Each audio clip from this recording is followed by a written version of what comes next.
Duncan Shearer. Yeah, fact of life, I'm afraid. And, you know, I think what people seem to forget, I think they paid $250,000 for him originally, so they've made money on him. He scored goals. It doesn't help the supporters, but it helps the club. And if it helps the club and the club continue to go on, then it's got to be right. And, of course, an important game for Swindon. Let's see Portsmouth in action. They're a top team. Yeah, I think this is one of the goals they scored at Ashton Gate. Colin Clark's knocked down, and Beresford, the left-back who comes up from the back, scores very well. Portsmouth play with the sweepers, so and they play good football. I saw them last week at Oxford, and although Oxford won, Portsmouth were unfortunate. OK, Mark, thanks very much. Their squad at Portsmouth, the much-travelled Terry Gibson, on loan from Wimbledon. Portsmouth, of course, gearing up for their FA Cup semi-final against Liverpool. It was Portsmouth who made the early attacking moves. A well-judged pass by John Beresford finds Colin Clark on the edge of the area. He eludes his marker and the shot is only just wide. Soon after, a lovely 1-2 sets Darren Anderton free. He beats not one but three men before Fraser Digby saves. Swindon hit back. A cross by Mickey Hazard is met by David Mitchell. Alan Knight, though, turns it over for a corner. In it comes now, and another Mitchell header has Knight scrambling, but he manages to clear up and keep the score sheet clear by half-time.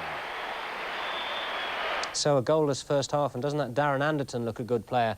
Well, that was the first half action. The final score at Portsmouth, 1-1. Tommy Jones scoring 4 minutes into the second half for Swindon, but John Beresford equalising from a penalty after a push by David Kerslake. Now we can go over live to Fratton Park and join Stuart Mack, our regular Swindon reporter.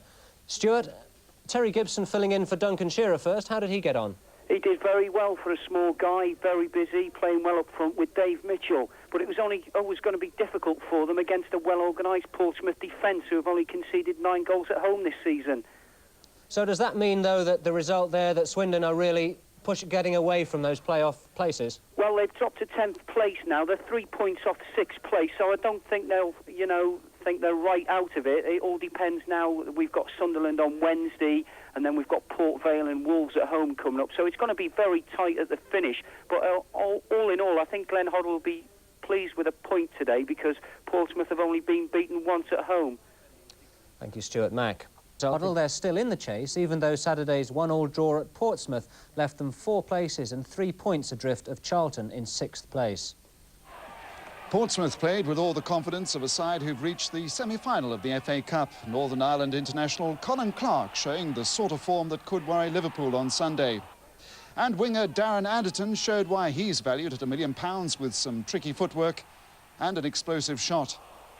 Swindon had their moments, most of them prompted by Mickey Hazard. His cross, Mitchell's header tipped over the bar. And in the second half, it was Hazard's through ball which sent Tom Jones clear. His left foot shot perfectly placed. But Portsmouth drew level in controversial circumstances. Swindon's number 2, Kerslake, adjudged to have pushed Portsmouth's Beresford. And Beresford himself stepped up to condemn Swindon to just 1 point.